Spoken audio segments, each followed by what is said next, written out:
Au fond des tunnels du CERN en Suisse, un groupe de scientifiques a réalisé quelque chose qui semblait impossible. Établir le contact avec quelque chose qui dépasse notre entendement. Il ne s'agissait ni d'une erreur de données, ni d'un simple signal radar. C'était une réponse claire, venant d'un objet qui voyage au-delà de notre système solaire. Ce mystérieux visiteur, connu sous le nom de Troy Atlas, semblait lié à une sorte d'alliance galactique qui, selon certaines théories, aurait exprimé son intention de venir sur Terre. Apparemment, cette civilisation cherche à nous aider, peut-être aussi dans l'intention de se sauver elle-même. Ce qui est surprenant, c'est que ce même objet avait déjà été vu lors de son passage près de Mars. Et maintenant, pour la première fois, quelque chose extérieur à notre système solaire a communiqué avec nous. Une caméra embarquée à bord d'un vaisseau spatial en orbite martienne, initialement conçue pour cartographier la surface de la planète rouge, a été utilisée expérimentalement pour tenter de capturer des images de l'objet. Cette caméra, appelée Cassis, n'a jamais été destinée à suivre des corps célestes en mouvement. Il a été conçu pour observer avec précision le terrain de Mars, et non pour suivre les comètes ou les objets interstellaires. Cependant, en octobre 2025, les ingénieurs ont décidé de le diriger vers l'espace lointain, dans l'espoir de capturer quelque chose. Comme la caméra ne pouvait pas suivre le mouvement de l'objet, une technique rudimentaire a été utilisée. Le vaisseau s'est légèrement incliné, a pris une courte exposition, puis a répété le processus encore et encore, en pointant à chaque fois un peu plus loin. C'était un pari. L'objet se déplaçait à grande vitesse et l'équipe espérait que la lumière correspondrait à ses prédictions. Au début, les images semblaient inutiles. Seules quelques lignes floues, le bruit des capteurs et les rayons cosmiques étaient visibles. Mais en alignant toutes les images et en analysant le schéma de mouvement, une faible silhouette a commencé à émerger, cohérente avec la trajectoire calculée à partir de télescopes au sol. Cela a confirmé qu'il ne s'agissait pas d'une erreur. L'objet était là. Ce n'était pas une illusion d'optique. Il s'agissait en réalité de Troy Atlas, traversant l'espace proche de Mars. Un autre vaisseau spatial en orbite martienne, le Mars Express, a également tenté de l'observer. Même si son appareil photo présentait des limites encore plus grandes avec des temps d'exposition très courts pour ne pas brouiller le paysage martien, il a réussi à capturer un signal faible après avoir traité plusieurs images superposées. En combinant les données des deux engins spatiaux, les scientifiques ont pu trianguler la position et la vitesse de l'objet. Ce qu'ils ont découvert était encore plus déroutant. L'objet ne présentait pas de queue brillante comme les comètes communes. Au lieu de cela, il semblait émettre une sorte de douce lueur, comme s'il respirait de la lumière. Les images ne montraient pas de surface solide, mais plutôt un nuage lumineux qui s'intensifiait devant l'objet et s'estompait vers l'arrière, suggérant qu'il se désintégrait lentement. Il n'y avait aucun signe évident de métal ou de roche. Chaque point de l'image semblait représenter des particules en mouvement, émergeant d'un noyau que la caméra ne pouvait pas voir. À cette distance, la lumière du Soleil était beaucoup plus faible que sur Terre. Cependant, l'objet semblait réagir en libérant de la poussière et de la vapeur. Les preuves suggèrent que ce qui a été observé n'était pas simplement une autre comète, mais quelque chose de complètement inconnu, peut-être un messager interstellaire dont la mission restait à découvrir. Alors que l'objet interstellaire poursuivait sa trajectoire, les caméras ont détecté qu'il libérait des gaz qui entraînaient avec lui de fines particules de poussière. Ce mélange formait un nuage faible mais immense, connu sous le nom de coma, qui s'étendait sur des milliers de kilomètres dans l'espace, bien que sa limite s'efface progressivement dans le fond sombre du cosmos. La luminosité laissée par son parcours diminuait selon une courbe mathématique qui ne coïncidait pas avec la simple réflexion de la lumière solaire. Au lieu de cela, il s'est comporté comme un processus de sublimation. La glace est passée directement en gaz sans fondre au préalable, comme cela arrive avec certaines comètes. L'orientation de ce nuage l'a également confirmé. La lueur n'est pas sortie en ligne droite, mais plutôt légèrement inclinée dans la direction opposée au Soleil, tout comme cela se produirait si la pression du rayonnement solaire poussait les particules plus légères. Les plus lourds restaient proches du noyau invisible. Les plus minces ont voyagé plus loin, jusqu'à disparaître complètement. Mais ce sillage, apparemment épais, n'était pas le produit de sa taille, mais de sa vitesse incroyable. La caméra, limitée par sa résolution optique et le mouvement de l'objet, a enregistré un point qui était en réalité une trace fugace dans l'espace. L'analyse des couleurs a apporté une information révélatrice.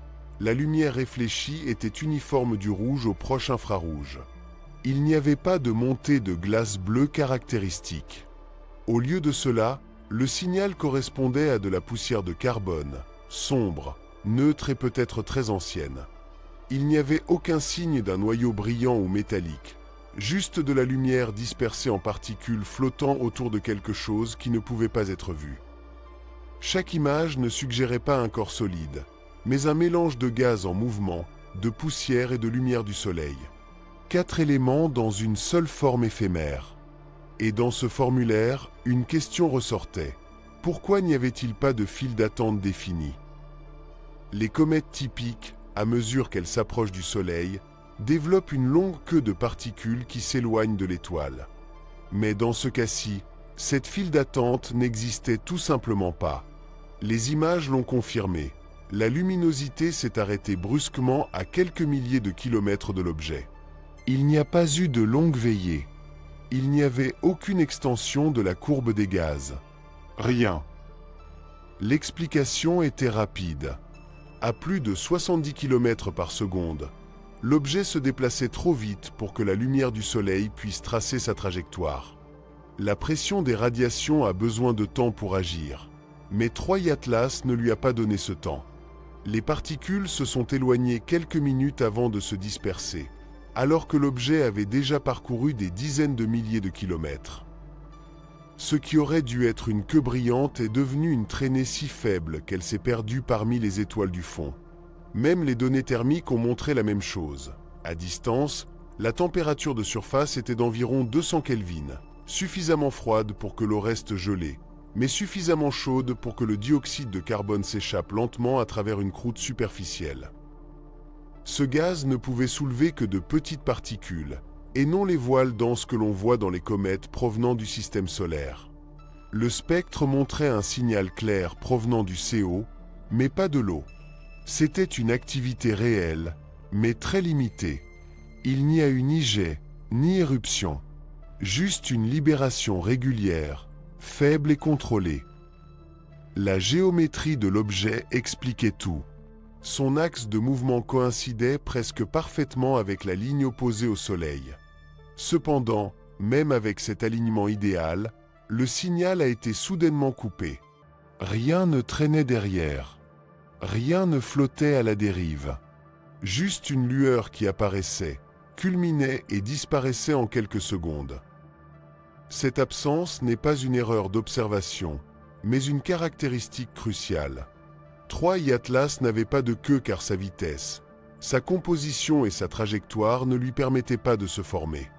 C'était comme si l'objet niait les conditions nécessaires pour être identifié comme une comète. Il n'était pas n'importe quel visiteur. C'était celui qui enfreignait les règles connues. Les données ont continué à arriver de Mars et de la Terre. Chaque lecture a confirmé que sa trajectoire ne décrivait pas une orbite fermée. Je n'y retournerai pas. C'était comme une horloge qui marque une heure puis disparaît. Chaque coordonnée traçait en temps réel la trajectoire d'un corps, contrairement à tout ce que nous avions vu auparavant. Un itinéraire solitaire, unique, sans retour. Début octobre 2025, l'objet mystérieux avait déjà dépassé son point le plus proche du Soleil. Il se déplaçait à une vitesse impressionnante de 42 km par seconde, dépassant ainsi l'orbite de Mars. Dans chaque fenêtre d'observation, sa position changeait de dizaines de milliers de kilomètres, se déplaçant rapidement dans l'espace lointain. Sa trajectoire ne laissait aucun doute. Elle était hyperbolique, avec une excentricité supérieure à 1 et une inclinaison proche de 30 degrés. Cela signifiait quelque chose de simple mais profond. Je n'y retournerai jamais. La gravité du système solaire n'était pas suffisante pour le retenir. C'était un voyageur de passage. Son éclat initialement constant commença à s'estomper. Jour après jour, l'intensité a diminué plus rapidement que ce que l'on observe habituellement chez les comètes après leur approche du Soleil. Les données, provenant à la fois des télescopes martiens et au sol, ont montré la même courbe de lumière, une brève période de stabilité suivie d'une baisse progressive. Les gaz qui alimentaient le coma commençaient à diminuer. Les pores à la surface de l'objet étaient scellés sous des couches de poussière qui se recondensaient avec le froid, comme si la comète se refermait. Le nuage autour de lui conservait sa forme, mais perdait de l'énergie. Chaque photon est devenu plus rare, plus difficile à capturer, jusqu'à ce que même les instruments les plus sensibles ne puissent plus compenser. Dans les centres de contrôle, les écrans étaient remplis d'horodatage. Chaque date est devenue une mesure de distance. Chaque mesure, un signe de plus de sa fuite. Les sondes spatiales ont ajusté leur orientation pour suivre l'objet, mais peu à peu leur vitesse a commencé à dépasser les capacités de prédiction. Les marges d'erreur s'élargissaient. Le signal, de plus en plus faible, se distinguait à peine du bruit. Et pourtant, la tâche était toujours là. Floue, oui, mais persistante. Chaque nouvelle image la montrait dans une autre position, s'éloignant. Ce n'était pas une trace de poussière, mais de précision. Une ligne tracée avec la lumière, qui diminue mais ne s'arrête pas. Les observatoires l'ont suivi jusqu'à ce que même ce signal faible soit complètement perdu, tombant en dessous du seuil de détection. Ensuite, il ne restait plus que les chiffres, les coordonnées, les dates, la preuve mathématique que quelque chose est passé une fois près du Soleil. Chaque image 3I Atlas était une frontière atteinte plus rapidement que prévu. Le signal n'a été augmenté que de quelques niveaux au-dessus du bruit naturel du détecteur. Réel, mais fragile. De longues expositions ont révélé des défauts inévitables, stries de rayons cosmiques, pointes thermiques, bandes de lecture électronique. La correction de certains problèmes en a généré de nouveaux. En fin de compte, la seule chose qui restait était cette même tâche oblique, répétée encore et encore. Sa persistance était la seule preuve de son existence. À cette distance, un seul pixel de la caméra Cassis représentait environ 150 km. La diffusion de la lumière a élargi la tâche jusqu'à dépasser 400 km.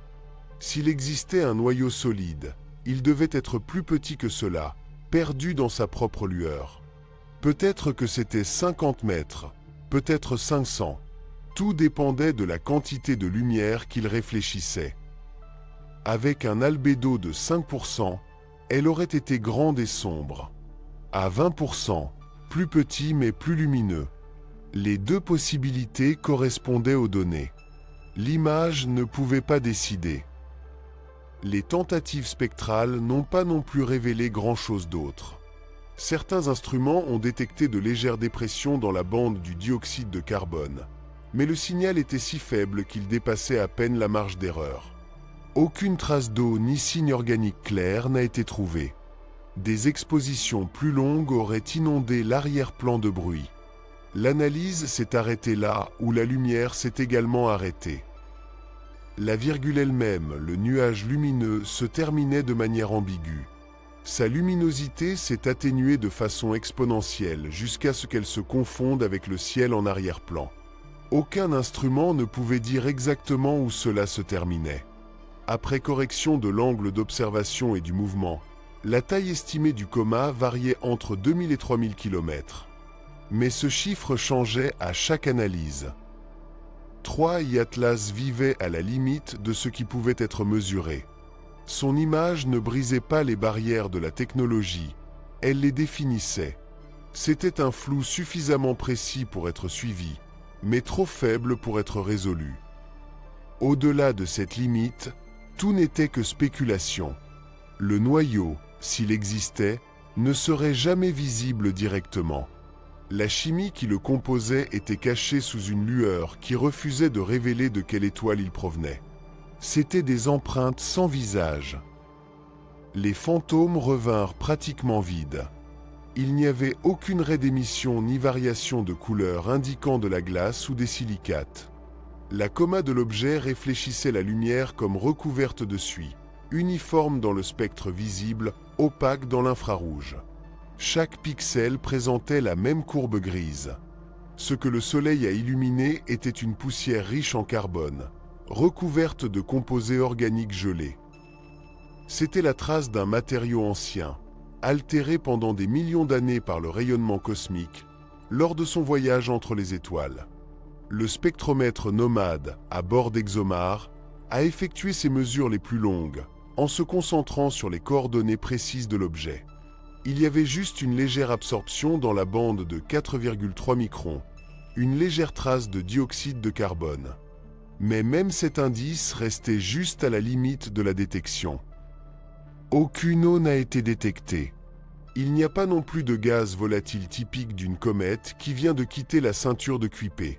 S'il y avait de la glace, elle était cachée sous une croûte opaque qui s'était durcie au cours de son voyage interstellaire. Mars Express a confirmé la même absence. Les données du système HRSC, regroupées par longueur d'onde, n'ont montré aucune diffusion bleue ni preuve de glace cristalline. Le canal infrarouge d'Omega a enregistré un continuum plat et sans relief. Tous les instruments étaient d'accord, même si c'était une contradiction.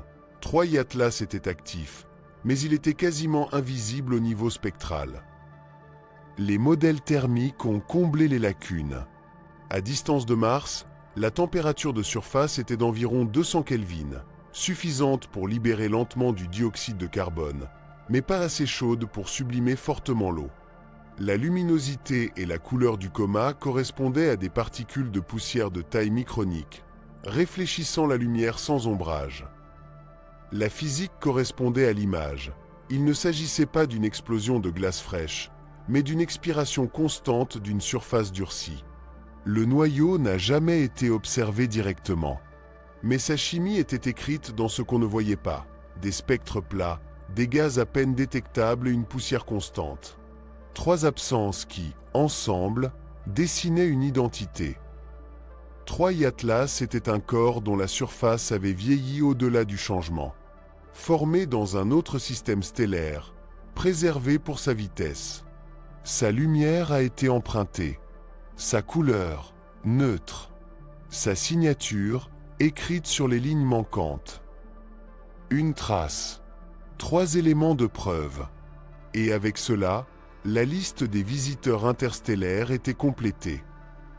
L'histoire a commencé avec Oumuamua en 2017. Petit, silencieux et tournant de manière chaotique.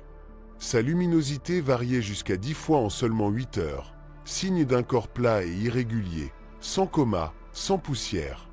Il réfléchissait la lumière de manière neutre et disparaissait avant qu'une sonde puisse réagir. Il a laissé des questions, pas des réponses. Puis vint Borisov en 2019. Un contraste total. Il présentait un noyau brillant, une longue queue cyan et des lignes chimiques claires d'eau et de monoxyde de carbone. Les télescopes l'ont suivi pendant des mois. Sa composition était presque identique à celle des comètes nées dans notre propre système solaire. Mais son orbite, comme celle d'Oumuamua, était également hyperbolique. Un autre visiteur de l'extérieur. Désormais, en 2025, Troy Atlas vient clôturer le trio. Et il ne ressemblait à aucun d'entre eux. Il était actif, mais à peine. Rapide, mais pas clair. Son coma brillait sans former de quoi. Son spectre était plat et ses gaz presque indétectables. Il se déplaçait à environ 42 km par seconde, comme les deux précédents, mais son comportement était unique. Ce n'était ni un rocher ni une tempête, mais une surface qui respirait. En regardant leurs orbites ensemble, ils ressemblaient à des fils du même tissu, tous provenant d'une région proche du sommet solaire, le tout traversant le système intérieur à des angles prononcés. Tous s'échappent plus vite que prévu. Les différences entre eux pourraient être dues aux méthodes d'observation. Mais son alignement suggère autre chose, un couloir invisible par lequel, de temps à autre, la galaxie nous projette des fragments d'autres mondes. 3i Atlas a complété cette première série de visiteurs. Et avec cela, l'histoire des corps interstellaires n'était plus une anomalie, c'était un modèle. Un objet qui semblait mélanger les caractéristiques des 2 visiteurs précédents, mais qui ne leur convenait pas vraiment. Un corps flou, ténu, qui validait le schéma général justement en le brisant. Son existence signalait quelque chose de clair. Les archives des objets interstellaires ne font que commencer. Chaque visiteur venu de l'espace entre les étoiles apportait une leçon différente. Oumuamua, en 2017, nous a appris que le vide entre les systèmes stellaires n'est pas si vide. Sa forme était un mystère, allongé, tournant de manière incontrôlable, sans coma visible et avec une luminosité qui variait fortement. Il est reparti sans laisser de traces de gaz ou de poussière. Elle s'est accélérée sans raison apparente, amenant les scientifiques à penser à une pression de rayonnement ou à une forme extrême avec une masse minimale. C'était la première fois qu'une précision sans précédent était exigée des instruments pour suivre un objet non contrôlé par la gravité. Puis Borisov est arrivé, en 2019. Contrairement à son prédécesseur, celui-ci se comportait comme une comète traditionnelle. Il présentait une coma brillante, une longue queue bleue et des raies spectrales claires d'eau, de monoxyde de carbone et de cyanure.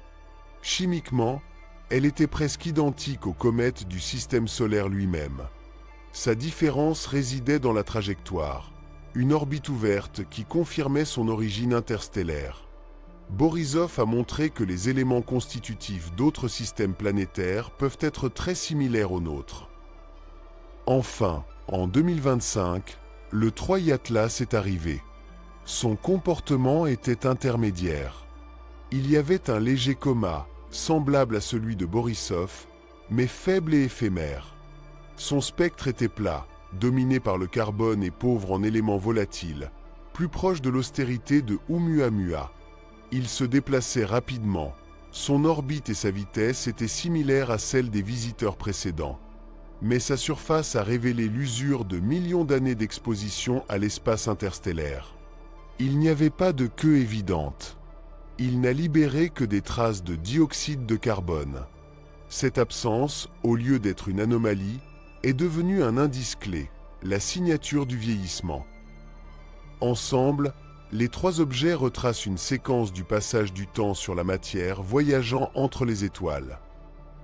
Oumuamua représentait la survie de la structure, un corps qui conservait sa forme malgré le temps et la distance. Borisov a montré la survie de la composition, une comète qui a conservé ses éléments chimiques actifs. 3i Atlas était la persistance du mouvement, un vestige presque éteint, mais toujours en voyage, toujours intact après avoir traversé les systèmes stellaires. Chacun a dessiné une phase d'usure cosmique, de l'éclat, en passant par la chimie, jusqu'à la simple permanence. Ce ne sont pas des symboles, mais des données. 3 trajectoires qui suivent les mêmes lois physiques, mais qui ont laissé des traces de lumière différentes. Ensemble, ils nous donnent une image plus claire de ce à quoi ressemble la poussière interstellaire. Des objets rapides, faibles et imprévisibles, qui ne peuvent être lus que par la géométrie de leur passage. Notre système solaire tient un registre silencieux. Chaque corps qui traverse son champ gravitationnel laisse une petite trace, une date, un itinéraire, quelques points lumineux, et puis elle disparaît. Aujourd'hui, 3 noms partagent ce livre d'or, Oumuamua, Borisov et 3i Atlas. Ils ne sont pas regroupés selon leur origine, mais selon leur carrière. Ensemble, ils marquent le début d'un catalogue qui va s'étoffer au fil des années, un record de trafic interstellaire. Une fois les calculs du 3i Atlas terminés, son orbite a été ajoutée au fichier. Les 3 itinéraires s'alignaient légèrement, comme des fils traversant le même tissu. Ils venaient tous d'une zone proche du sommet solaire. Ils sont tous sortis du côté opposé du ciel. Ce n'était pas une coïncidence parfaite, mais elle était suffisamment précise pour suggérer un couloir naturel, un chemin par lequel la galaxie laisse tomber des fragments dans notre voisinage. Les découvertes futures testeront cette hypothèse. Il existe déjà des télescopes prêts à observer. L'observatoire Vera-Rubin, qui sera bientôt opérationnel, surveillera le ciel du Sud toutes les quelques nuits, atteignant des profondeurs impossibles jusqu'à présent. Son logiciel a été spécialement conçu pour détecter des objets comme ceux-ci, trop rapides, trop raides ou trop faibles pour être des comètes ordinaires. Chaque candidat sera comparé à ce fichier grandissant. Sa vitesse, son angle, la couleur de sa lumière seront analysés. Pour l'instant, la liste s'arrête avec 3I Atlas. Sa dernière détection était à peine visible, une tache grise perdue dans le bruit du détecteur. Selon les calculs, elle a déjà dépassé l'orbite de Jupiter et s'estompe à un rythme prévisible. Aucune caméra ne le suit au-delà de ce point. Seules les mathématiques continuent leur voyage, projetant leur position dans des coordonnées vides. Le fichier se retrouve avec 3 entrées, 3 lignes, et un avenir qui attend d'autres noms. Car lorsque le prochain visiteur franchira la frontière de l'influence du Soleil, ce ne sera pas une surprise. Ce sera une suite. Un signe que l'espace entre les étoiles n'est pas immobile, mais vivant. Et que notre système solaire n'est pas la destination, mais juste une autre étape d'un voyage bien plus ancien que les planètes elles-mêmes.